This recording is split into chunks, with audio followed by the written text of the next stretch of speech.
Aujourd'hui, je tourne alors qu'il n'est pas tout à fait 2022, que c'est même pas encore la soirée, que j'ai pas eu de gym depuis 2 semaines, mais ma troisième dose dans le bras, elle pique, et en même temps ça va être pour parler de pas mal de choses, et différentes, un peu de littérature et du bilan. J'ai un peu envie de faire un bilan de l'année 2021, qui a donc été une année, on va dire, assez intense. Mais je me suis rappelé en prenant ma douche, vous remarquerez que j'ai les cheveux certes propres mais humides, ce qui devrait évoluer au fur et à mesure de la vidéo, c'est une façon de mettre en place une dramatisation. Quand aura-t-elle les cheveux secs? Je n'en pouvais plus d'attendre. J'ai eu envie de parler d'un petit texte, que pas un texte majeur, c'est vraiment un petit texte, et ça y est, j'ai perdu la page, de Renan, parce que Renan, évidemment, et en fait parce que c'est un peu amusant d'en parler aujourd'hui, vu qu'il s'agit, alors c'est avant l'avenir de la science, donc là moi j'utilise les œuvres complètes, c'est le volume 3, c'est le volume où on a l'avenir de la science, Averroès et le théâtre de Renan, parce que Renan, on ne s'en rend pas bien compte, était un homme de théâtre, un véritable dramaturge. Et là, voilà, alors, j'aurais pu parler du petit texte Le jour de l'an 1886, puisque effectivement c'est un jour sur une année qui change, mais j'ai envie de parler d'un autre texte de circonstances, de Renan, qui a été joué, me semble-t-il, à l'Académie française. Alors, il a été publié, nous dit une note donc d'Henriette Pscari, sa petite fille, qui a édité ses 10 volumes des œuvres complètes d'Ernest Renan, donc le troisième, et je vous mets un lien avec le texte, parce que quasi tout Renan, enfin, comment dire, on n'a pas besoin des œuvres complètes pour lire du Renan. Les grands textes restent réédités, même s'ils le sont peu. L'histoire des origines du christianisme est chez Bouquin. Bon, l'histoire du peuple d'Israël, ça va être très compliqué. Là, mais moi, je l'avais lu en PDF, en fait. Je possède le volume, mais c'était plus pratique pour moi de bosser sur PDF. On les trouve. L'avenir de la science a une très belle édition poche d'Annie Petit chez GF. C'est vraiment une très très belle édition. Souvenirs d'enfance et de jeunesse a plusieurs éditions en poche. Alors bon, je ne dis pas que on va débarquer dans n'importe quelle librairie et bim, il y aura un Renan, quoi. Ça n'est pas le cas. Mais là, on est Vie de Jésus. Seul, le premier volume des origines du christianisme est très facile à trouver, par contre. Enfin, très facile. Il est toujours édité, en fait. Voilà, on peut le commander quand on ne le trouve pas. Mais là, donc c'est pas tout à fait la bonne date, mais en même temps 1802 et on passe en 2022, j'allais dire 1922, ce qui aurait été un peu drôle. Bon voilà, c'est en prenant ma douche, ça m'a fait rire et on y va. Alors qu'est-ce que c'est 1802? On va lire la didascalie. La scène se passe dans le bosquet des Champs-Élysées, réservé aux ombres immortelles de la comédie française, où donc la pièce est jouée. Lumière douce et un peu triste. Très Renan, ça, doux et un peu triste. Mais pas très triste, c'est pas la tristesse majestueuse, Renan, c'est doux, c'est triste et souvent un peu ironique. Sol fleuri, prairie d'asphodèles. Les asphodèles, ce sont des fleurs funéraires. Il me semble que c'est des fleurs qu'on trouve beaucoup au Moyen-Orient, mais je ne suis pas très bonne en botanique. De sièges de marbre antique, parce que c'est plus confortable le marbre antique probablement. Corneille, Racine, Boileau, Voltaire, Diderot, d'autres encore en costume de leur temps. Et ça, c'est important, parce que ça nous rappelle que Renan appartient bien à une génération romantique. Alors, pas la génération de Michelet, ça je l'avais un peu évoqué, je ne sais plus dans quelle vidéo. Il est quand même dans une génération, on va dire, qui est moins échevelée, ou plutôt qui va le cacher davantage.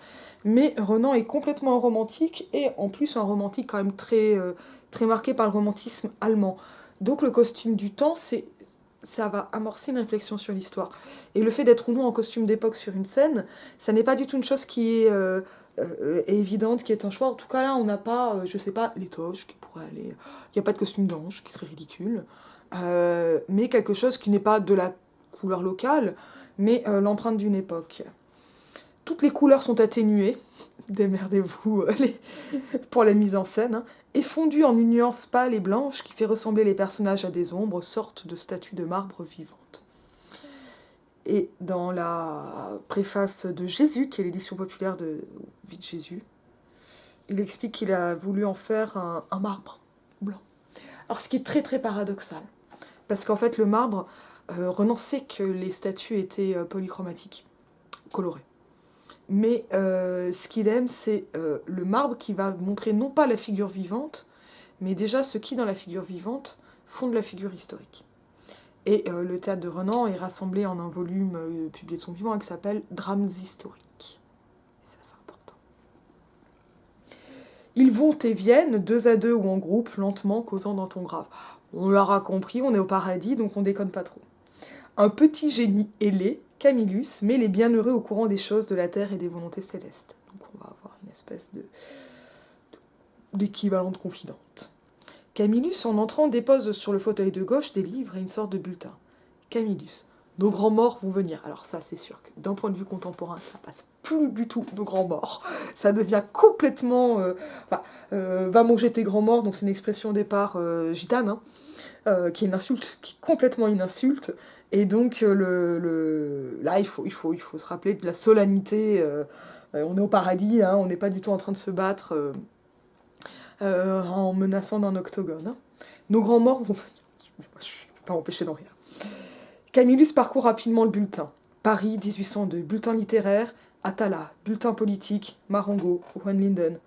Canonnade sourde dans le lointain. Et ça, c'est des choses qu'on retrouve dans d'autres pièces.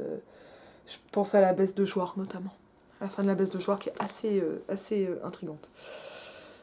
Même au pays des bienheureux, on veut encore entendre les bruits de la terre, ces ombres immortelles de la comédie française qui ont accoutumé de se réunir ici pour s'entretenir des beautés éternelles, se fatiguer de leur gloire et de leur paix, si chaque jour, par l'ordre du génie suprême, je ne leur apportais les nouvelles de Paris.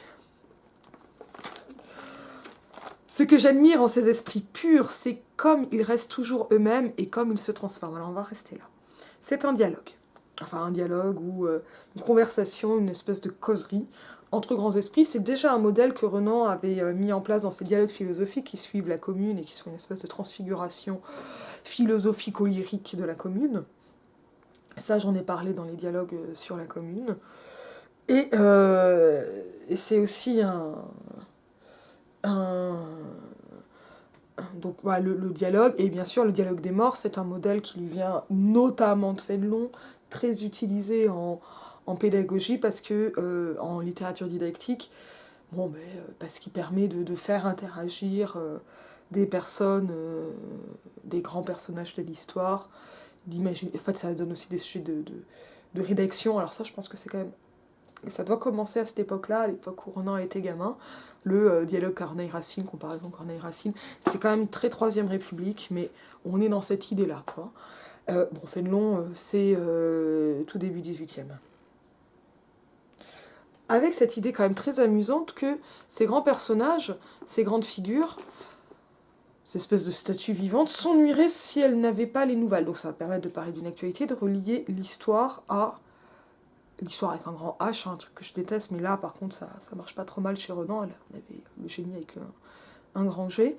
Ça va permettre de relier l'histoire, donc, à quelque chose de l'ordre de l'actualité, d'une actualité qui va être, on va le voir, très locale, très française et en fait même en réalité parisienne. Qu'est-ce qui se passe à partir de là? Bon, il y a quelque chose d'un peu amusant, hein, je parlais d'ironie, la petite ironie là, on l'a ici quand même.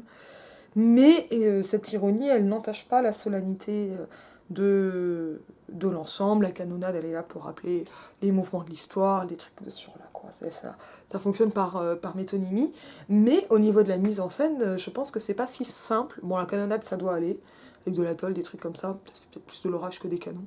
Je suis pas très bonne en canonnade théâtrale.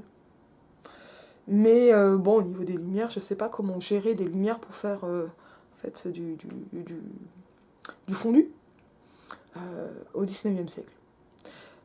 Alors, les dialogues philosophiques, c'est 71. Et là, on va avoir... alors, qu'est-ce que je voulais dire de plus? Et là, on est en 86. Donc, ce que j'admire en ces esprits purs, c'est comme ils restent toujours eux-mêmes et comme ils se transforment. Et ça, c'est clairement toute la philosophie de l'histoire de Renan. Tout est fieri, tout est transformation, mais il va rester des identités, des substances qui expliquent pourquoi il est si difficile de dire si Renan est réactionnaire. Il n'est pas réactionnaire. Conservateur, ce qui est très différent, ou même un peu socialiste. Ça dépend aussi des périodes de sa vie, mais ça explique son détachement, parce qu'en fait, il est quand même globalement les deux en même temps. Les deux à la fois, mais il y a quand même une large accentuation du côté conservateur de Renan après la Commune. Voilà, le mouvement s'est amorcé, mais... Les siècles les grandissent, les races s'érènent, et pourtant les laissent ce qu'ils furent. Moi qui les connais, je sais qu'ils rajeunissent. Ils aiment plus que jamais ce qu'ils aimèrent, et pourtant l'horizon de leurs pensées s'élargit sans cesse. Donc ça, en fait, voilà.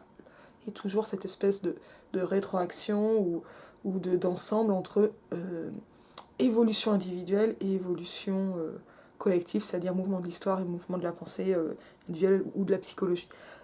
Quand Renan fait le programme qu'est l'avenir de la science, donc il fonde ce qu'est pour lui une histoire scientifique, fondée scientifiquement. Il s'agit de trouver, donc, de faire une espèce de psychologie historique de l'esprit humain. Donc c'est logique qu'on ait ces jeux d'échelle. Et ce rajeunissement, il est lié à un élargissement de la pensée. Ils appellent ceux qui doivent les continuer, ils semblent uniquement préoccupés de l'avenir. Et Renan, à la remise d'un prix de lycéens, disait à ses lycéens, et parmi eux il y avait Marcel Proust, qu'ils étaient d'heureux jeunes gens puisqu'ils verraient 1922 et qu'ils verraient le XXe siècle. Effectivement, Renan est mort en 92. Voilà. Renan, c'est quelqu'un qui a toujours été curieux de l'avenir et qui dans un autre texte de vieillesse, c'est pas qu'on dit pas les textes de vieillesse, mais si on dit des textes de jeunesse, je vois pas le problème,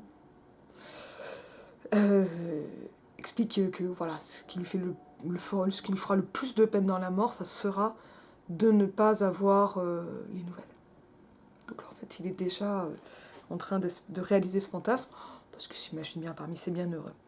Plus tard, pas encore. Qui sait si les vœux et les pressentiments des génies ne créent pas la réalité? Et là, en fait, on est dans une espèce de question qui peut se ramener à une forme de divination, mais qui ramène à une espèce de théorie du grand homme, du héros, qui vient de Hegel, qu'on trouve chez Carlyle, enfin, qui est assez importante du XIXe siècle. Donc le héros pour Hegel, je suis pas hegelienne, mais c'est celui qui va à la fois incarner son époque et la faire avancer. Sauf que le héros, pour Renan, en fait, il est ici un dramaturge, un homme de science. En fait, il fait jamais tellement de distinction entre littérature et science. C'est le grand homme, mais ce grand homme ne sera pas le chef politique, quoi. Ça sera tout à fait autre chose, l'héroïsme renanien. Il s'éloigne. Voltaire et Diderot entrent et se promènent sur le second plan. Voltaire s'arrête près des livres déposés sur le banc de gauche et feuillette un petit volume en souriant. Corneille et Racine entrent en même temps et s'assoient sur le banc de droite. Alors on est dans les couples les plus topiques de l'histoire littéraire. Racine. Oui, cette génération nouvelle m'étonne, et je crois qu'en effet j'oublierai les excès d'il y a 10 ans, cher Corneille, en souvenir des héros d'aujourd'hui. Donc d'il y a 10 ans, on est en 86, on parle de la Commune. J'aimerais ce jeune siècle sorti du sang et des larmes, et qu'un Dieu inconnu dirige peut-être. Peut-être. Tout est possible, même Dieu. Mais dites-moi, grande ombre chérie, n'êtes-vous pas frappé d'une chose? Le siècle a 2 ans, et ses destinées littéraires sont obscures encore. Le siècle a 2 ans, évidente réminiscence d'Hugo. La vie, la chaleur, la lumière semblent s'être tirées de la langue que nous aimons. Cette stérilité ne vous effraie-t-elle pas? On entend une canonnade et le chant. En avant marchons, par-delà les monts, courons à la victoire. Corneille, oh non, chère Racine, non, âme douce et courtoise. Bon, ça c'est quand même tellement plan-plan. Ce bruit m'est un surprésage. Ma vieille familiarité avec les héros me remplit d'espérance. Les grands siècles se font toujours des poètes dignes d'eux. L'auréole de la poésie et celle de la gloire sont composées des mêmes rayons. Dans notre cher pays de France, il n'y a jamais eu de victoire sans génie pour la chanter. J'attends beaucoup, la canonnade redouble. Oh, que cela est de bon augure. Il me faut un poète nouveau, ce qui se passe est grand, et il me semble que ceux qui naîtront dans cet orage auront des poitrines de fer et des voix d'airain. Les héros sont nos confrères, un vers sublime est dans l'ordre de l'harmonie, ce qu'un coup d'audace souveraine est dans le grand jeu des batailles. En quel affadissement notre art est tombé, la vieille lyre est brisée. Notre vers où seraient percutés 1000 tonnerres et changés en une crécelle au son âpre, sec et dur. Je veux pour ce siècle naissant Un poète sonore, qui sache rendre la plainte immense de la terre s'élevant dans l'infini. Je veux entendre dans ses vers l'écho des bruits qui entourèrent son berceau, les éclats de la foudre se mêlant au rugissement profond du volcan, le bourdon de Notre-Dame accompagné du canon, de la trompette et du tambour. Évidemment, tout ça, c'est une façon d'annoncer Hugo, je veux, et donc il va arriver. Parce que Dieu dit, et que la lumière soit, la lumière fut. On est dans une espèce de parole performative qui fait de ces ombres donc des êtres semi-divins et pas seulement angéliques, parce qu'ils vont pouvoir réaliser ou en révéler, on ne sait pas trop, les destinées historiques qui sont aussi des destinées littéraires. Grands siècles, grands poètes, grands événements, grand aide pour les chanter. Et là, l'enchevêtrement, encore une fois, ou la concordance entre l'histoire et l'individu, elle se fait plus précise entre l'histoire et le grand homme, et un grand homme qui sera un grand poète, un grand littérateur. Et ça, c'est pas... ça a une espèce de logique de, oh là là, on a vu des grandes choses, donc on est marqué, bon, ok. Ça serait pour la dimension, on va dire, un peu autobiographique. Mais Renan résonne en philologue aussi, c'est-à-dire, il est aussi celui qui va étudier les textes. Et donc, le grand poète permettra ensuite de voir ce grand siècle. Mais en voyant le grand poète, on comprendra qu'on a affaire à un grand siècle. Voilà. Il y a aussi cette dimension documentaire autour du poème qui devient un document historique qui se fait témoignage. Ce qui n'est pas une vision très autotélique de la littérature, hein, la dimension vraiment autotélique, romantique, ça, Renan, il est un peu raté. Hein. L'art pour l'art, quoi. Parce que il est celui qui va étudier. Racine. J'y demande l'âme aussi, cher Corneille, j'ai le poète que tu veux, grand et sonore, je le veux tendre et bon. Alors c'est bien parce qu'on voit bien Corneille, l'héroïsme. Enfin, voilà. Je veux qu'il sache nous dire ce qu'il y a dans les larmes et les prières d'une femme. Autrefois, quand mademoiselle de Champmesnée pleurait pour moi, j'étais trop touchée pour analyser ses larmes. J'aime plus que jamais ma Bérénice. Je crois que les sentiments simples et grands se suffisent, mais j'admets toutes les variations à l'éternel duo de l'amour. Et Renan est un grand penseur de l'amour. Les trésors de charme, de douceur, de bonté, de tendresse qui sont dans le cœur de la femme sont des mines d'or qu'on n'épuisera jamais. Elles sont fatiguées quand même, les nanas. On va continuer. Oh, qui saura sonder à nouveau cet abîme? Qui saura nous rendre l'amante, la jeune fille, l'épouse, la mère, qui portera une main à la fois sûre et tremblante sur ces mystères? Où est le secret de toute sagesse? Mon vœu est pour un poète de cœur, dussent ses accents être aussi différents qu'on voudra des miens. Ne me crois pas insensible aux luttes des géants qui se disputent le sort du monde, mais je ne veux pas d'une France à l'âme desséchée, je veux que le cœur et l'imagination aient la revanche. Je salue le jour où se rouvrira la source des pleurs. Et ça, c'est une façon de montrer.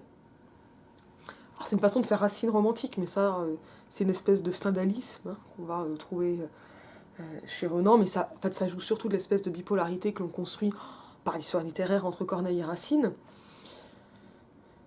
Moi, qui me semble quand même pas... Enfin, bon, voilà, c'est un peu schématique, et qui va se refaire avec Voltaire et Diderot, parce que l'histoire, elle fonctionne selon des jeux d'antagonisme pour Renan, comme plus ou moins à la suite d'Hegel. Alors, on n'a pas une dialectique à proprement parler chez Renan, mais on a bien trois âges, enfin des choses qui rappellent la dialectique hegelienne. Et là, l'appel au sentiment, bon, on le voit, il va s'incarner dans une espèce de sentiment national qui va pas... Enfin, n'est pas aussi simple que ça quand on met en scène des dramaturges d'Ancien Régime. Mais voilà, et qui ramène toujours donc l'amour aux femmes, ça c'est très très très renanien, largement au-delà de lui. Mais l'amour est pour Renan un moteur de l'histoire. Donc on n'est pas sur une question d'esthétique, là on est vraiment sur une question qui va être à la fois métaphysique, épistémologique, historique, enfin historiographique, assez ample. Pendant ces derniers mots, Boileau s'est approché. Ah, voici Boileau. Il règne, dit-on, à l'heure présente, lui, du moins, doit être content. Boileau, content de ceux qui me trahissent, fausse ma doctrine, me comprennent mal. Ton âme virginale, chère Racine, est seule capable de telles illusions. Triste est vraiment notre sort à nous autres immortels. Nous avons l'air de dire éternellement ce que nous avons dit pour un moment passager. Le monde change et nos livres ne changent pas. Il y a des gens qui prétendent nous continuer à être pour nous plus que nous ne le sommes nous-mêmes. On fait avec nos écrits la guerre à ceux que nous aimons. On fait ceux qui nous combattent se trouvent souvent être ceux que nous soutiendrions s'il nous était donné de remonter sur la terre des vivants. Et ça, c'est quand même vraiment intéressant. Donc voilà, donc, ce que la mortalité amène, c'est l'arrêt de la transformation, l'arrêt de l'évolution et pas seulement donc, de la production. Et bien sûr, ce qui est quelque chose aussi d'extrêmement important dans la pensée historienne de Renan, c'est ce qui va ouvrir la porte au contresens, qui est un élément extrêmement important dans sa thèse, Averroès ou l'avéroïsme, puisque grosso modo, Averroès c'est la vie, l'œuvre d'Averroès, surtout son œuvre, et tout le reste ce sont des commentaires. Et donc en fait, grosso modo, l'histoire de la réception et des erreurs dans la réception d'Averroès dans tout l'Occident. Grosse thèse. Et ça, je crois que c'est toujours édité aussi, Averroès et l'avéroïsme, à vérifier. Et là, c'est Boileau, alors je suppose que ça doit être pour des questions de grammaire, quoi, ça remonte, là, je ne sais pas trop décrypter l'allusion. Voltaire et Diderot, qui n'ont cessé de se promener, s'arrêtent à ce moment. Voltaire. Il me semble, Diderot, que Boileau prophétise. Écoutons. Boileau prophétiser, c'est quand même pas quelque chose qui paraissait évident. C'est là qu'il y a aussi un peu d'ironie. Boileau. Oui, notre condition, à nous autres morts, est singulière. Nous voyons trop bien ce que nous aurions à changer à nos œuvres si nous revivions. Une foule de choses que nous croyions impossibles se réalisent. Nous voudrions ajouter une atténuation, corriger une insertion. J'ai eu raison à mon heure, oui, j'ai eu raison. Je le vois mieux que jamais. Mais un siècle et demi change tant de choses. Le champ de l'esprit humain, tel que je croyais le voir de mon jardin d'Auteuil, était un parterre. Maintenant, c'est le monde entier avec ses montagnes, ses fleuves et ses forêts.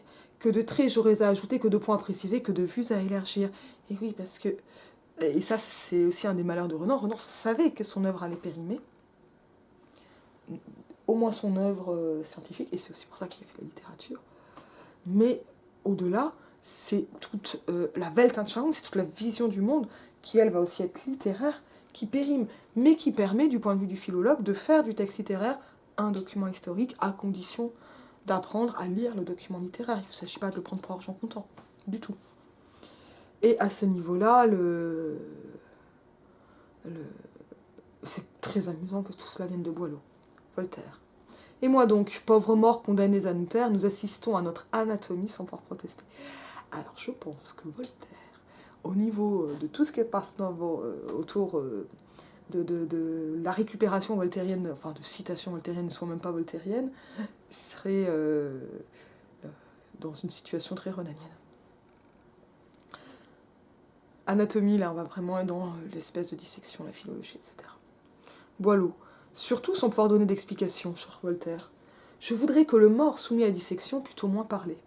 Ce qui serait terrifiant pour les anatomistes. Quand je vois le mal que l'on fait en mon nom, je suis avec ceux qui vont bientôt me combattre.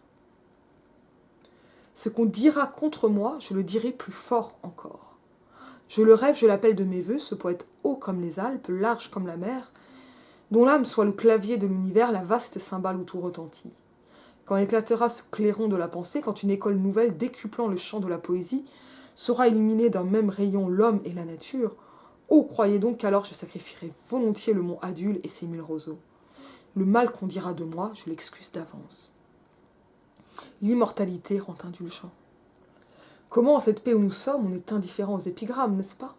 Sourire d'assentiment chez tous les immortels. Alors le sourire, ça c'est vraiment toujours un truc très renanien, le sourire aussi. Alors c'est très amusant de ramener ça à Boileau, qui était quand même pas un grand poète du lyrisme. Après je connais assez mal Boileau, moi je suis vraiment sur les 100 et 100 fois remettre sur le métier. Encore moins un poète de l'inspiration, donc la prophétie de Boileau prend un revers, mais c'est aussi ce qui va intéresser Renan, de montrer comment, en changeant d'échelle, ici temporelle, eh bien les perspectives changent. Et donc, il peut jouer ainsi du paradoxe. Voltaire. Bravo, Nicolas. Alors avant, on était dans Cher âme, là on est à Nicolas, c'est rigolo. Nicolas a toujours raison.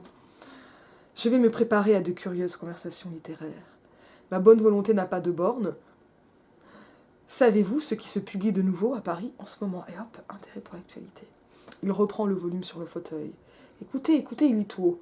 Atala ou les amours de deux sauvages dans le désert. Il éclate de rire. L'amour avec le désert pour l'embellir.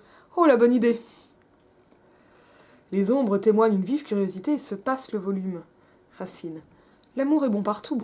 Je lirai ce livre avec délice. C'est peut-être le balbutiement de quelque école qui trouvera une forme nouvelle pour le sentiment et la passion.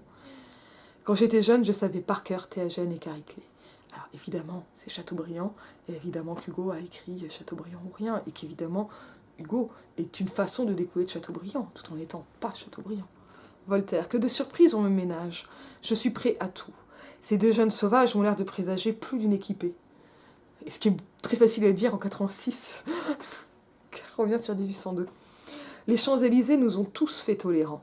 J'écouterai avec déférence des paradoxes qui, autrefois, auraient excité ma bile, parce que tout change, et on s'inverse. Ne plaisantons pas trop, cependant, la France poursuit à travers 1000 éclipses une œuvre de raison et de droit qui importe au monde tout entier. Et ça, c'est parce que Renan, c'est quand même un gros colonisateur. C'est pas quelque chose qu'il va beaucoup défendre, mais c'est une évidence, en fait. Comme la plupart des gens autour de lui et partout au XIXe siècle. Nous sommes tous subordonnés à cette œuvre. Et là, on voit que les grands hommes sont eux-mêmes soumis à ce qui va être l'esprit humain, qui va se réaliser localement, donc par les nations, par différentes facultés, par les peuples, parce qu'une nation est un peuple. Et voilà, et donc il y a des destinées et des missions. Fille du génie qui ne sert pas au progrès de la raison et de l'humanité. Donc il n'y a pas de totélisme, il y a une marche historique. Je ne permets pas au poète que j'appelle, moi aussi, de séparer sa cause de celle de la justice et du peuple. Et là, là on passe même de l'histoire à la politique. Et c'est bien, puisqu'Hugo a quand même été une grande figure politique, député, et Hugo est devenu le romancier du peuple. Hein. Je veux qu'il serve. J'ai plus fait en mon temps que Luther et Calvin, dit Voltaire. Il la provoque. Il n'ose pas dire que Jésus, mais ça serait vraiment, vraiment abusé. Puis là, Renan ne pense pas. Qu'il fasse plus que moi, et, s'il vit comme moi 80 ans, que ses cheveux blancs soient glorieux comme les miens. Bon, ça tombe bien. La sympathie est une des marques du vrai et un des dons de la France. Et la sympathie, c'est à l'époque une caractéristique des historiens. Alors, c'est pas comme ça qu'il faut le dire, mais c'est... il était demandé aux historiens d'avoir de la sympathie, c'est-à-dire en fait une espèce d'empathie, de fusion avec le sujet étudié en histoire. Et là, ce don historien est ramené au pays tout entier. Mon poète laissera à d'autres le dédain du profane vulgaire. Donc, lui, il ne dédaignera pas. Et ça nous rappelle que dans l'avenir de la science, Renan élargit le corpus. Alors d'abord, il le fera avec l'histoire des origines du christianisme en étudiant de façon laïque des textes sacrés, mais aussi en appelant à l'étude des littératures les plus excentriques, je le cite, c'est-à-dire les plus marginales, parce qu'elles vont aussi être révélatrices de quelque chose. Il faut qu'on l'aime, que d'un bout à l'autre du monde, on s'enquiert de ce qu'il pense, de ce qu'il fait, qu'il fournisse à la pauvre humanité ce dont elle a le plus besoin, un objet d'admiration et de respect. Je veux que ses funérailles soient un signe des temps, que son apothéose soit l'œuvre des foules. Je crois qu'il y a eu 1 million de personnes pour Hugo dans les rues. Il commencera par me maudire, que m'importe. Je suis sûre qu'il finira par m'aimer.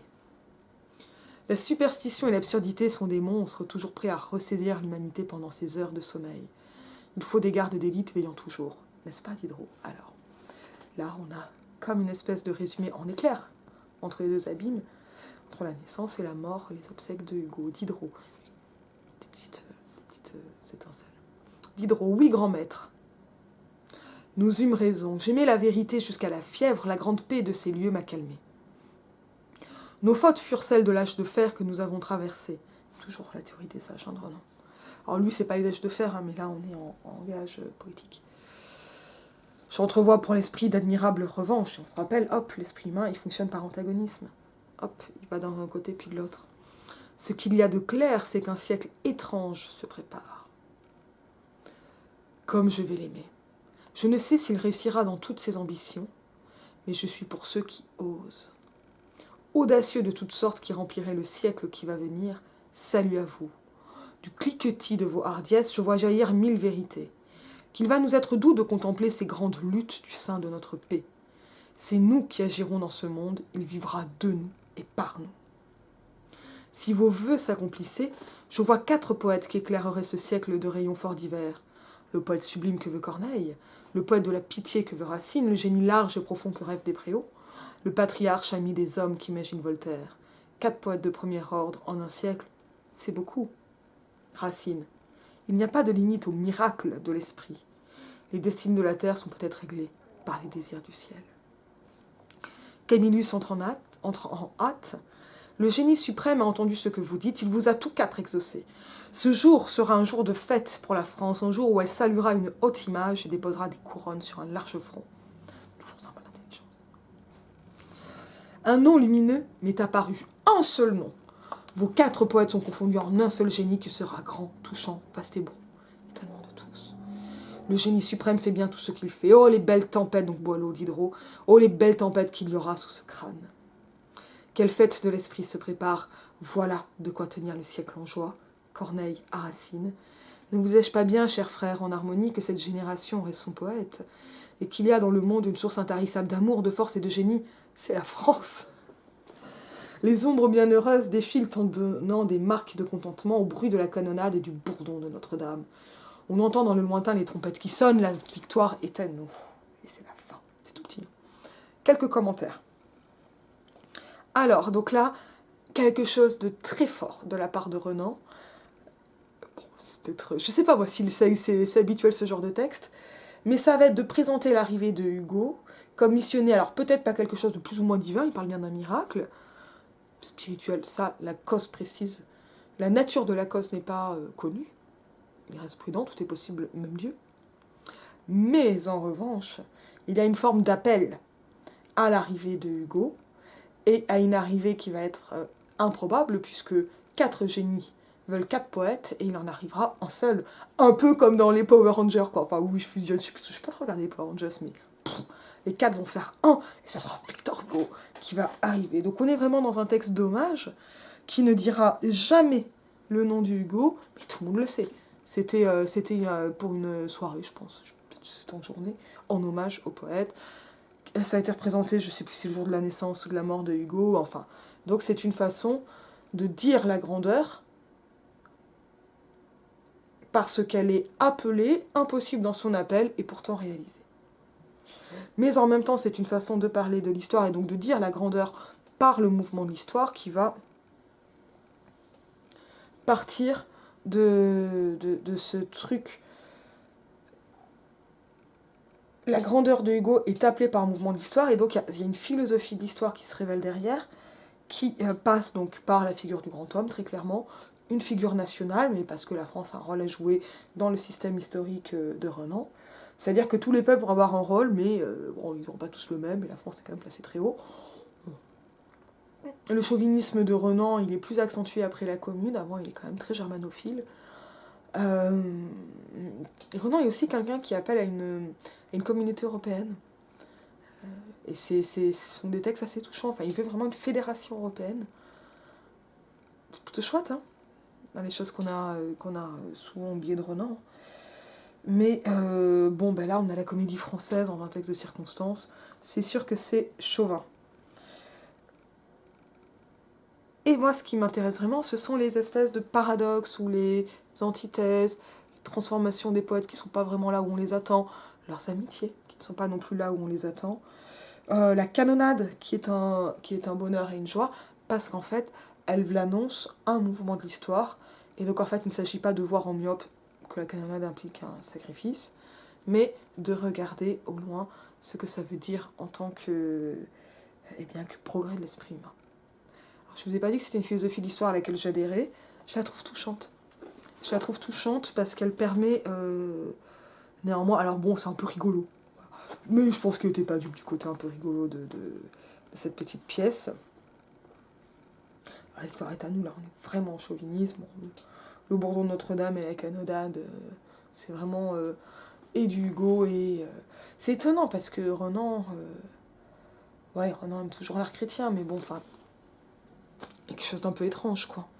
Et puis alors là, pareil, hein, bonjour la mise en scène, je sais pas comment ils ont fait le bourdon de Notre-Dame sur la fin, mais ce que contient aussi ce petit dialogue, enfin cette petite causerie 1802, c'est quelque chose sur...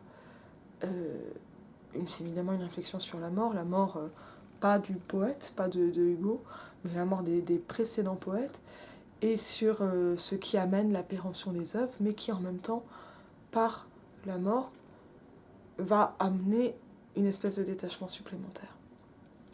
Et par l'approche, la proximité de la mort. Alors en 86, Renan est 6 ans, il ne lui restera plus que 6 ans à vivre, il est en 23, il n'était pas très en forme dans ces dernières années. Bon, cette réflexion funéraire, ce détachement, on les constate bien dans ces textes, et ils sont présents, quoi, très très clairement, ils sont là. Mais dans le même temps,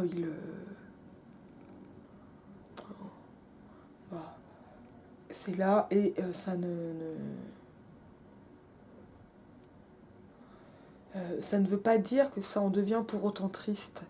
Et là, voilà, on a une espèce de finale sur une victoire, sur... une victoire annoncée mais pas là. Bon, ce nous là, on va pas se mentir, hein, il est chauvin.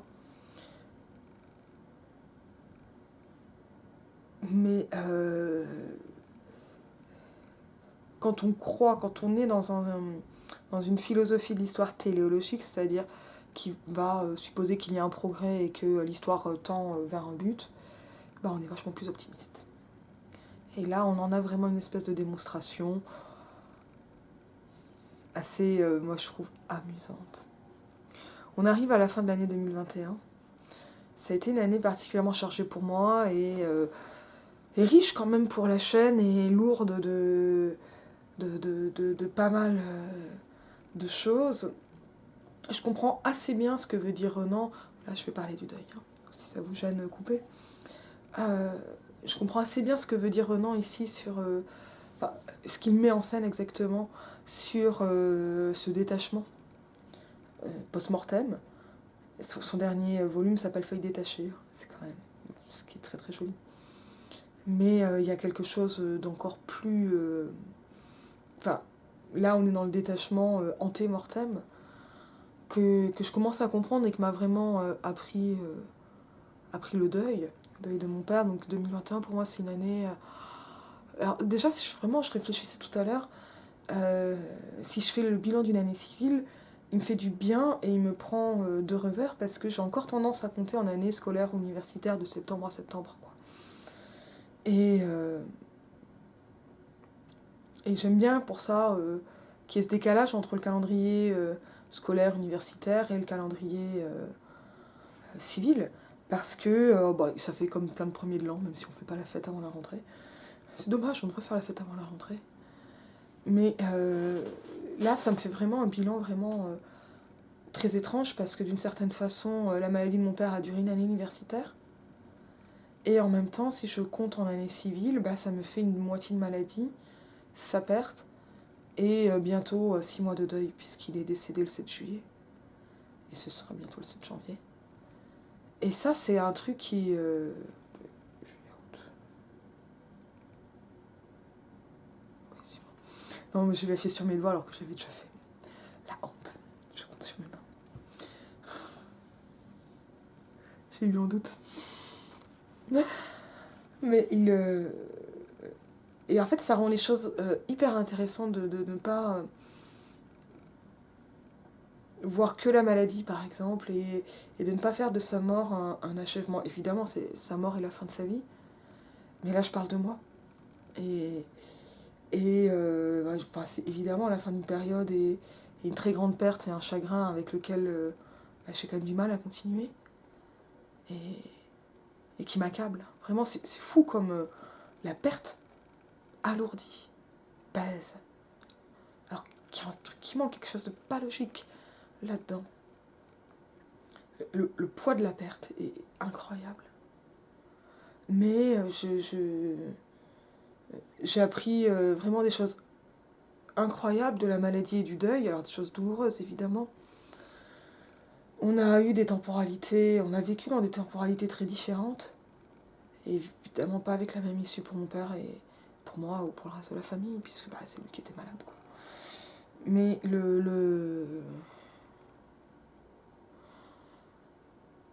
voilà, j'en avais un peu parlé dans la vidéo sur lecture, recherche, post-thèse, deuil.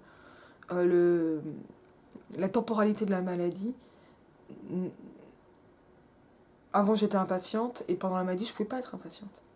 Ou alors, j'étais impatiente pour des trucs et pas pour d'autres. Enfin, et ça... Et on a vécu dans une espèce... On a été suspendu dans un présent. Ça, c'est vraiment un conseil que je peux donner aux gens qui accompagnent des gens qui sont malades et qui ont des maladies graves. Ne parlez pas de projet d'avenir lointain. C'est extrêmement pénible, en fait. Enfin, mon père était très agressif sur ces cas-là. Alors, si je parlais de moi, mes projets, ça allait. Et encore, ça dépendait des jours, mais voilà, non, le présent, c'était bien.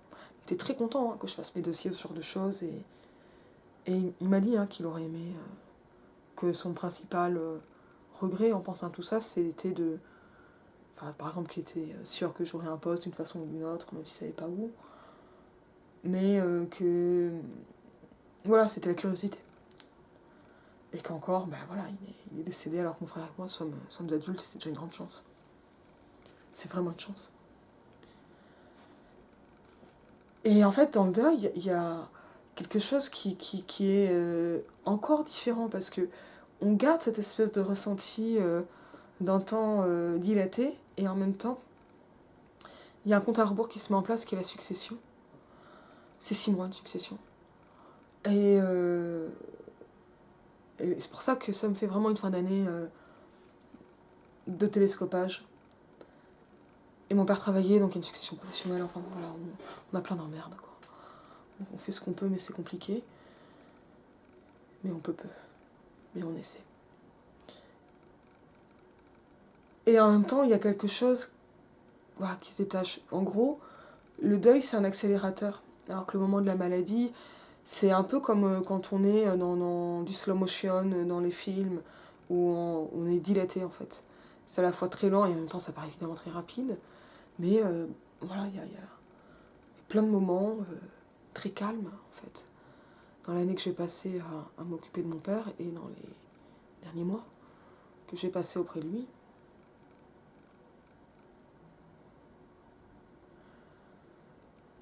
Et le deuil va intensifier tout, en fait, ensuite. Alors, c'était déjà un peu le cas sur la maladie. Il y a plein de choses qu'on supporte plus, par exemple. Voilà, des petits agacements, je les supporte plus. Ils me mettent hors de moi. Ou alors, je m'en fous complètement. C'est qui tout double. Il n'y a plus de demi-mesure sur plein de choses. Et, et en même temps, un des gros problèmes que j'ai en ce moment, alors je commence à récupérer de l'empathie. J'ai de l'empathie pour mes secondes. J'ai beaucoup de sympathie pour eux. L'empathie, c'est autre chose. C'est un, c'est un autre process. Et ça veut dire que, bon, après, c'est quelque chose qui va accompagner le travail, mais je bosse pour mes secondes, je bosse vraiment. Le, mais vraiment, il y a un moment où j'avais plus d'empathie, du tout. Et ça revient un petit peu, pas beaucoup. Et il y a plein de choses qui deviennent intolérables. Voilà, alors, c'est lié au fait que papa est mort plutôt jeune, il avait 59 ans. Mais c'est. Donc voilà, c'est vrai que on a perdu d'autres cousins ou enfin, personnes âgées dans la famille et on a été triste, pour de vrai. On a vraiment été triste, mais on aurait été bien plus triste avant la mort de papa. C'est. Voilà, et heureusement, parce que sinon, si tout redoublait tout le temps, on s'en sortirait pas, on n'y arriverait pas, en fait. Et à côté, il y a d'autres choses comme ça, en fait. Bah, c'est un intensificateur. Donc des choses qui sont insupportables. C'est pas un intensificateur de joie, mais ça n'empêche pas de ressentir des joies. C'est un accélérateur de temps incroyable. Tout va tellement vite depuis juillet. Et, et là, voilà, je sais que sur la période depuis janvier dernier, l'année 2021, c'est une année où j'ai vraiment fait beaucoup de choses et en même temps, alors parce que y a plein de choses que j'ai pu faire qui ne se voient pas, qui ne sont pas des publications, des réalisations. Bon, c'est aussi l'année des 2000 abonnés et bon, j'ai fait une petite vidéo. Mon papa avait vu un peu les rushs.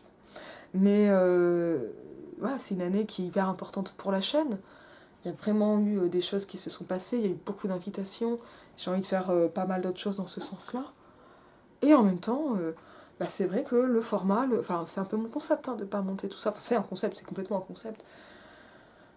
Mais alors, c'est vrai que j'essaie de pas trop mal cadrer des choses comme ça, mais si je voulais faire les choses bien, faire de la synchronisation, des choses comme ça, par contre pour le son, je pourrais pas beaucoup parce que j'ai peu de temps, mais j'en ai tellement rien à faire. Et cette espèce de détachement, qui est pas une peur de la technique, qui est déjà un manque de temps, peut-être du je m'en foutisme, ça je sais pas, c'est très possible, sur la chaîne, mais c'est...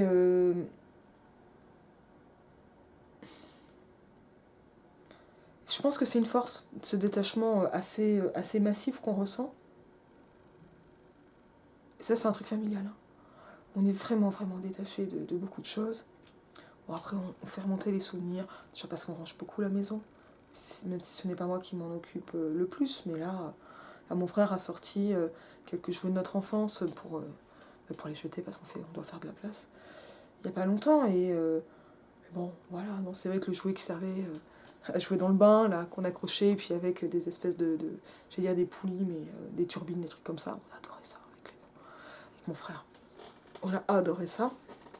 Mais quand je l'ai vu, je vais pas garder un truc grand comme Mac en plastique, quoi. Mais par contre, c'est vrai que la petite boîte à musique qui est au-dessus de notre mobile de bébé, quand on était là, bon, ouais, oui. Je dis ça, ce sont des jouets qui ont pris l'eau. Hein. Il y a eu une inondation dans la cave. Mais quand il a tiré la corde et que la musique a commencé à jouer un peu tout en étant enrayée, on a eu la même réaction, mon frère, ensuite ma mère, moi-même, de oh, j'y suis, quoi. Et je peux pas dire que je me voyais dans mon berceau comme ça, mais voilà, le deuil il charrie aussi une façon très très étonnante de se retrouver avec les souvenirs et dans les souvenirs. Et ça, c'est extrêmement compliqué parce qu'en fait, j'ai failli vous faire la fin de la métamorphose qui est une fin que maintenant je comprends. La mort de Grégor Samsa fait que finalement, ses parents et sa sœur deviennent actifs alors qu'ils étaient globalement des parasites de Grégor Samsa. Et finalement, tout va mieux après sa mort. Pour les autres. Et c'est une nouvelle qui est cruelle et ironique. Et je veux pas dire que tout va mieux depuis la mort de papa, c'est pas le cas. Mais ce que j'ai réussi à dire à mon père, c'est-à-dire qu'il nous avait donné la force et qu'on pouvait y arriver, là je le crois. Et là je vois des projets qui ont été lancés, ou d'autres que je reprends, ou que j'essaie d'avancer. Et donc je peux pas forcément beaucoup parler encore pour le moment ici. Et qui sont des projets lourds, hein. Ils avancent en même temps. Ils avancent vite. Et c'est pas mal. Et c'est beaucoup de choses, mais c'est et compliqué et très particulier, quoi. Donc tout ça est assez étonnant. Donc ouais, là mon rapport au temps il était déjà bien éclaté avant. Là, j'attends des sommets. Ce qui est très dur, c'est que c'est un intensificateur d'amour, le deuil. C'est-à-dire que je me rendais pas du tout compte que j'aimais mon père à ce point-là. Et pourtant, je savais que je l'aimais. Mais je me rendais pas compte d'à quel point. Et en fait, heureusement.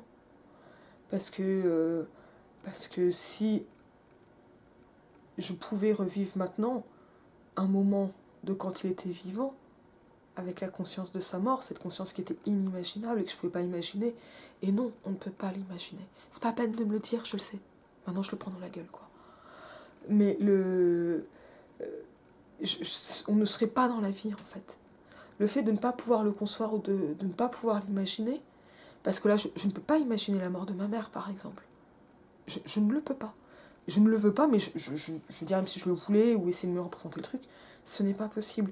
Et c'est quelque chose qu'on peut faire quand on est enfant ou ado ou quoi. Et ce sont des pensées normales que d'imaginer la mort de ses proches et ce qui peut arriver. Bon, on dit comme ça, après, voilà, c'est des choses souvent qu'on garde un peu pour soi, mais qui font partie de la vie psychique et sentimentale et affective. Mais maintenant, et ça c'est vraiment une réflexion qu'on a eue en famille, on voit à quel point on ne l'a pas imaginé.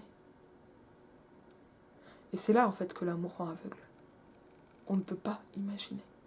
On ne peut pas concevoir. Et là, et c'est renanien ça, ou stoïque, ou plein de trucs, c'est un truc qu'on a trouvé chez Renan. Et heureusement qu'on ne peut pas le voir et le concevoir, parce que ce qui comptait, c'était de vivre. Et on a vécu. Et si on avait vécu avec une conscience pleine de sa mort, alors qu'on a vécu en le sachant malade et de cette maladie-là, si dure et qu'il laisse si peu de chance, en fait, on n'aurait pas vécu, on aurait attendu. C'est pas pareil. Et là, on a pleinement vécu. Alors ça fait plein d'emmerdes, mais c'est pas grave. Voilà. Là, on sait aussi qu'on paye d'une certaine façon pour avoir pu vivre pleinement. Et c'est ça qu'apprend le deuil, d'une certaine façon. C'est pas juste on se plaint pas pour des bêtises, parce qu'il y a du malheur dans le monde, même s'il y a un peu de ça derrière. Parce que c'est pas c'est pas une question éthique ou de normes sociales ou de choses comme ça. C'est vraiment que ça ne compte pas. Là aussi, hein, quand on aime, on ne compte pas, c'est d'un éculé. Et ça, ce sont les quelques leçons du deuil qui sont voilà, enfin, du deuil et de la maladie, parce que c'est pas du tout la même chose d'accompagner quelqu'un de malade et de perdre quelqu'un qui était malade et qu'on a su, en fait, en sursis pendant des mois, ou de perdre quelqu'un brutalement d'un accident, ou voilà, ce genre de choses. Ça n'a rien à voir. Et ça, j'en suis persuadée aussi, et c'est une grande chance, en fait, que ce soit une mort qui laisse enfin, une maladie, une mort qui laisse tant de temps. C'est une immense chance. Même si je suis pas en train de dire que la maladie c'est marrant. Voilà. C'est pas du tout marrant. Et ça rend pas forcément plus solennel, ça fait aussi des blagues débiles, enfin des trucs comme ça. Et c'est cool. C'est cool, c'est super. Vivre, c'est faire plein de choses débiles. Et ça me va bien. Ce que j'espère pour 2022, c'est que bon, l'empathie va revenir plus fort. J'espère que la joie va revenir. Et parce que je crois maintenant, et les leçons vraiment que j'en tire, c'est qu'il faut toujours aller vers le confort. Que la douleur, c'est vraiment le fond de l'existence, mais qu'il faut aller au maximum vers le confort. Et le sortir de sa zone de confort, ça c'est vraiment un truc de gens qui souffrent pas. C'est super le confort. Allons vers le confort. C'est génial quand c'est fluffy. Et en fait, si on a besoin de se donner des contraintes, ça n'est pas sortir de sa zone de confort. C'est être suffisamment dans le confort pour faire encore d'autres choses. Parce que là, moi, en ce moment, mon défi, c'est d'essayer d'écrire de longs textes, de tenir, de garder des projets. Quand j'ai pu passer plusieurs mois à pleurer 15 fois par jour.